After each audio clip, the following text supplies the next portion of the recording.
Hi, everybody. Dr. Daniel. Today I'm talking about the subject of pain behind one eye. I have a little dialogue between a patient and a friend.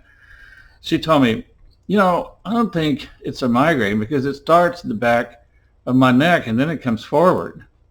I asked, is it on one side of the neck? She said, yes, come to think of it. It starts on one side of my neck, then it comes around and settles behind one eye.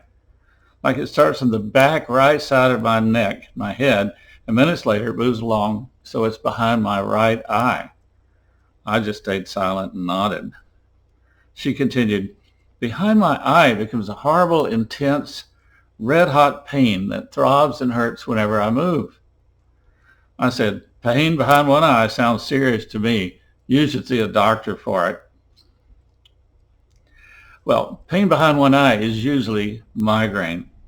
Migraine comes from a word that means half of head, and the migraine process can direct pain from the brainstem first to C2 posteriorly, the back of the head in the occipital nerve area, just on one side, and then it'll move around to the front behind the eye for the trigeminal fifth nerve cranial distribution for the pain fibers behind the eye located there.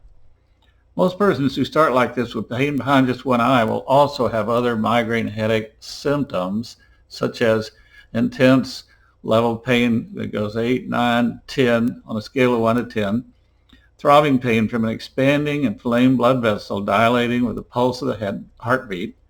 They may have nausea and vomiting as the migraine turns the brainstem vomit center on, and sensitivity to light and sound. So they have other symptoms that help sort out what's going on.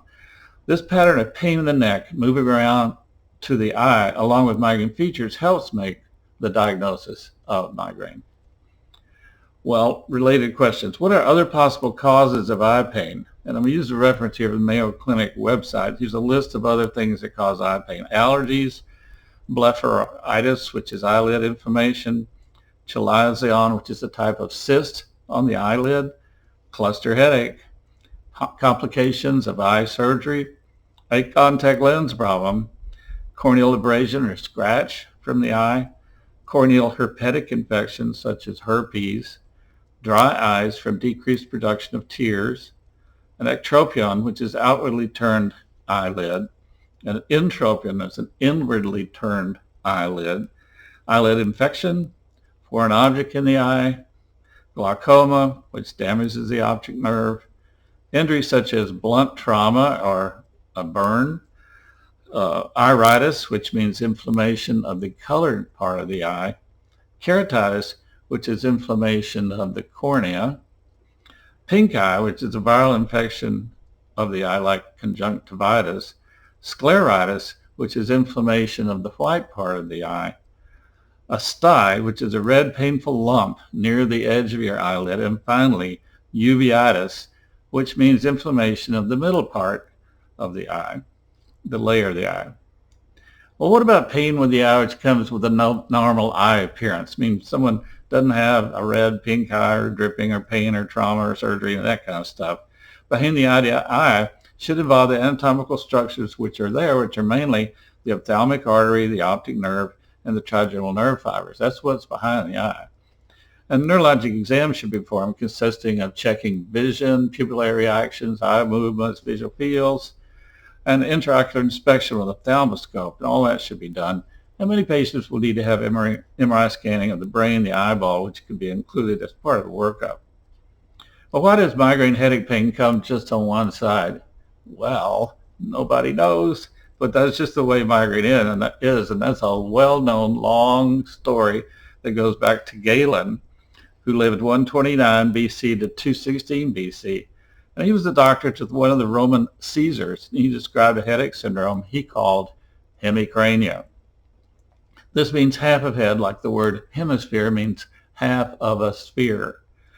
As time went on, the HE part was dropped, and the name became micrania, and then in the 19th century, megrim, and then finally migraine, the current name that we use. One-sidedness is the most common accompanying feature of migraine, and 80% of migraine patients have one-sided headache pain. Well, how can the symptoms of migraine move from the CT back of the neck area to the trigeminal fifth nerve area behind the eye position? No one knows the answer to that either. But migraine is something, a medical process that likes to move around through the body. Think of the 4 migraine phases one can get: prodrome, aura, attack, postdrome. And each reflects a different neurochemical, neuroanatomical, and neurophysiologic metabolism in the brain with different symptoms.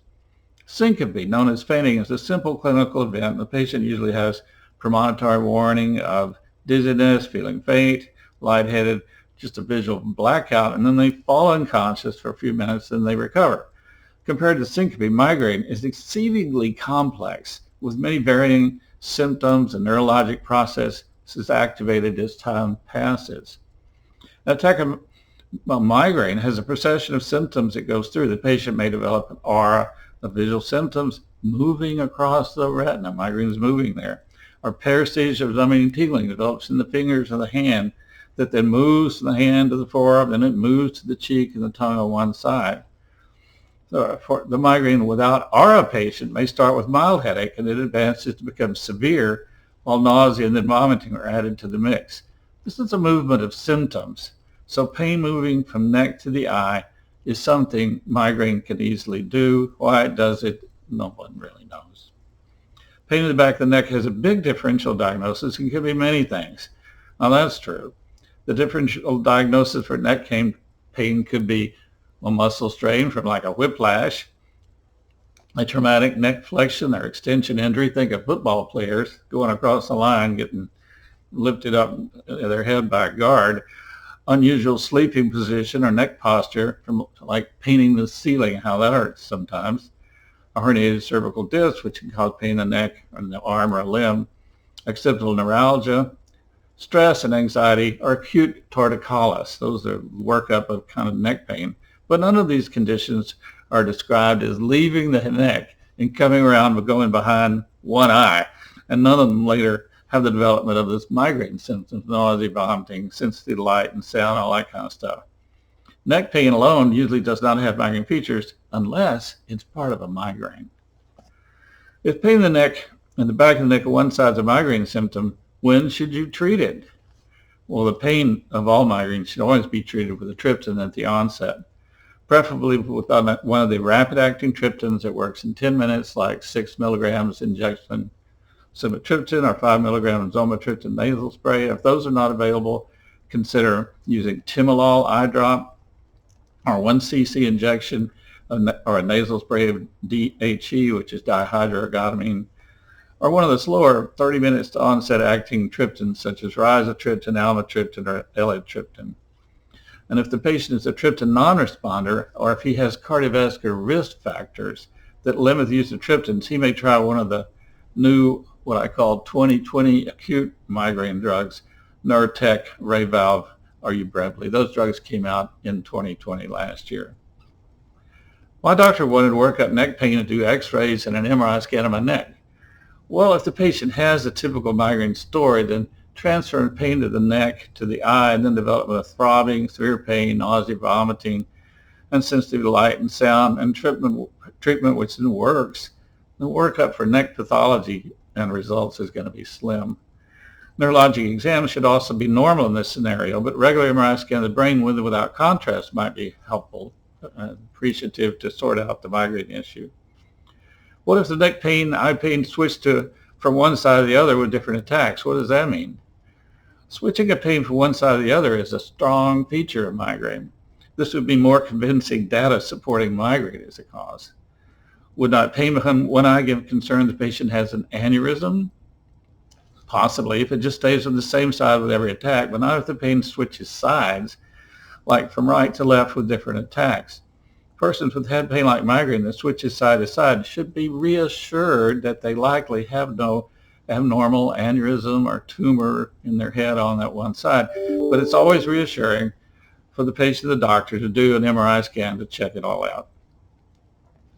Aneurysms generally only have symptoms when they rupture, and that's usually with a dramatic clinical presentation like with a seizure or development of double vision, a blown dilated pupil, or a coma. Most persons who have headache symptoms before aneurysm rupture usually have had migraine.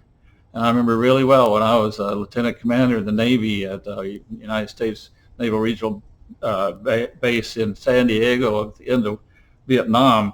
I took care of a captain who was from the Air Force for the Naval Center there, who was playing a handball. And I remember a story I heard about it was he was reaching for a ball and hit it with his head against the wall, and all of a sudden the impact of all that, he passed out, had a seizure. By the time he got to the emergency room, he had a blown pupil and paralysis on one side.